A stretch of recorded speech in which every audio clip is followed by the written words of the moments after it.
தன்மான உணர்வும் தமிழ் உணர்வும் உள்ளவர்கள் திமுகவுடன் கூட்டணி அமைக்க மாட்டார்கள் என்று மதிமுக பொதுச் செயலாளர் வைகோ கூறியுள்ளார்.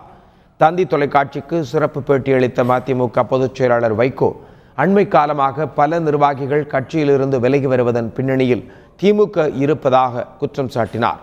அவர்களை தம்மால் அடையாளம் காண முடியாமல் போய்விட்டதாக வைகோ வேதனை தெரிவித்தார். வள்ளுவர் சொல்றான், கயவனும் மனிதனைப் போலவே இருக்கிறான்.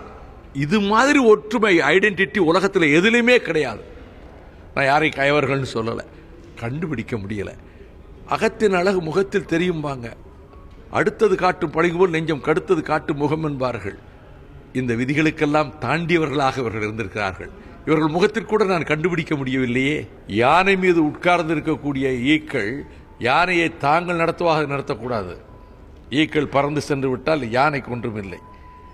எனவே அவர்கள் விலகி சென்றவர்களை நினைச்சு நான் வருத்தப்படுகிறேன். பிற்காலத்தில் அவர்கள் ரொம்ப வேதனைப்படுவார்கள். மதிமுகவிலிருந்து விலகியவர்கள் கருணாநிதி மற்றும் ஸ்டாலின் சொல்கிறபடி பேசி வருவதாக வைகோ குறை கூறினார். தன்மானம் உள்ளவர்கள் திமுகவுடன் கூட்டணி அமைக்க மாட்டார்கள் என்றும் வைகோ குறிப்பிட்டார்.